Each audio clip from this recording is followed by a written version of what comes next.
United States does much better. Hey, we don't need anything that Canada has. We don't need anything that Mexico has, but they need everything that we have. And they have to treat us better. That is like the worst strategy I've ever heard. They suck. Look, we are a $30 trillion economy, right? We are the consumer of the world. Okay? Carney has a problem with us. He gets on a plane and he goes to China. Does he think the Chinese economy is going to buy his stuff? China is entirely an export-driven economy, right? So what did he do? He came back and said, oh, we'll take their electric cars. I mean, is this nuts? It's clear that the booze bans are having an impact. And as we negotiate and try to remind Americans that the cost of living is more expensive because of Donald Trump, because of his tariffs, and because of his war in Iran, we're going to continue using those tools that give us leverage.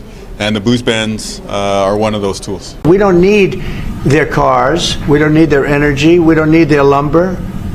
We don't need anything that they give. We do it because we want to be helpful, but it comes a point when you just can't do that. You have to run your own country.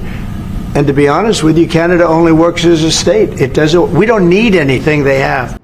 Hopefully we can resolve some of the irritants and some of the other issues that are out there, and we can put together a great trade agreement. It would be good for the Canadian people, it would be good for the American people, and we can move forward. But we'll have to wait and see. Hoekstra also stopped by News Talk 580 CFRA this morning and said there is still some work to do to get an agreement done, but trade negotiations between Canada and the U.S. are still far apart. The ambassador adds he's optimistic trade issues can be fixed as both countries have very strong economies and have lots of resources. On your tariffs last night, the Canada tariffs, are those a response to the wildfires in Canada? No, that's separate. We're looking at that separately. And is there anything Canada It's only can do? response to the way they've treated our farmers and our people. Yeah, Canada's been very, very tough on us over the years, for many years, and no other president's done anything about it. I love Canada. I love the people of Canada. Many friends that live in Canada, but their leadership from Trudeau to the current leadership, I mean, in all fairness to them, they need us to survive. Trump's ambassador seems hot and bothered with Canadians keeping their elbows up. He says what Canadians do is none of his business, but that it's mean and nasty. Canadians stay home. That's their business. I don't like it, but if that's what they want to do, it's fine. You want to ban American alcohol? That's fine. Well, there are reasons why the president and some of his team refer to Canada as being mean and nasty to deal with, okay, because of some of those steps. That was Pete Hoekstra speaking at a conference in Washington State. The Premier of British Columbia responded to his statement, David Eby saying, clearly Canadians' efforts are having an impact. He's encouraging Canadians to keep it up, keep buying Canadian, keep vacationing in Canada.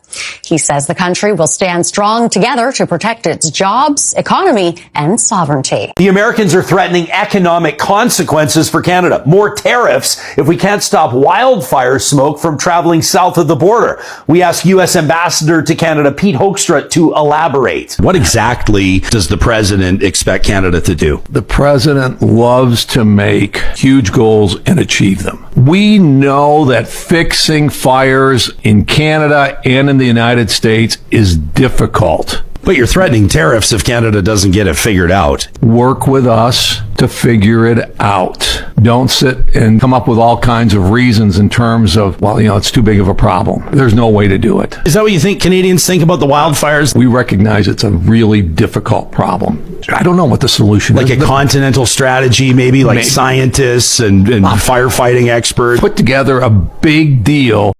It's clear that the ban on American booze is working. So if Trump wants to negotiate an end to the trade deal that he started, we're happy to get a fair deal for Canadians. But until then, the U.S. booze stays off the shelves. So Pete Hoekstra, who's the U.S. ambassador to Canada, was speaking on CBC Mornings this morning. And he was talking about, the subject was Canada diversifying trade away from the United States. And he said basically this. Building pipelines is fine. Diversify and trade away from the United States, that's fine too. But the oil they have is ours. The oil from Alberta, we want that oil. You can diversify anything else that you want, but the USA, that's our oil. So, apparently Captain Cheeto Head, Donald Trump, had asked Canada on Thursday, can we help go put out their fires in Idaho? Can you make your mind up, moron? You're asking us to put out our fires, you're going to try to take over our country, you're going to sanction us and all that other bullshit saying we're not taking care of our shit. But at the same time, you're saying, hey, can you send us down some people to help put out our fires? I think we got our own issues at the moment. If we had to spare crews, we probably would be there to help as Canadians. Not for you, Trump, but as Canadians to help citizens. Check this shit out, okay? So on Thursday, the US government made a request to the Canadian government to send help in tackling the wildfires in Idaho specifically.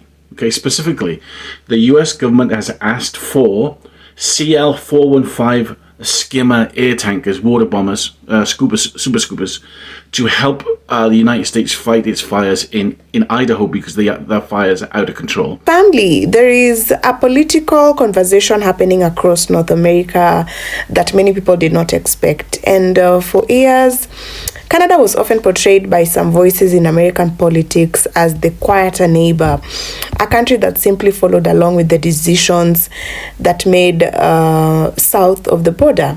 But something has changed, family. Canada has started making decisions with a much stronger sense of independence. And now those choices are attracting attention, including people who once underestimated the country's approach. Now, the question many are asking is this: did Canada see something coming that others missed, or are those political movements in the United States, including MAGA supporters, who have really focused heavily on rapid changes, strong national messaging, and immediate results? And so Canada has often taken a slower and more calculated approach. Whether it is trade relationships, whether it is economic partnerships, immigration debates, or even international diplomacy, Canada has increasingly focused on building a strategy designed for long-term stability. And this difference in approach has created a fascinating contrast between the two countries. And on one side, you have a political movement in America that emphasizes putting American interests first, even challenging existing systems and reshaping relationships with other nations.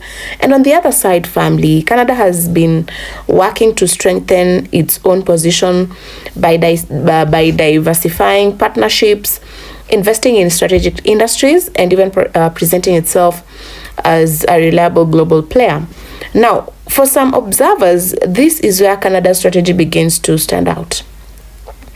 Instead of depending on only one major relationship, Canada has been trying to expand its options. And so the country has emphasized maintaining connections with multiple global markets while protecting its own interests. And supporters argue this gives Canada more flexibility during uncertain times.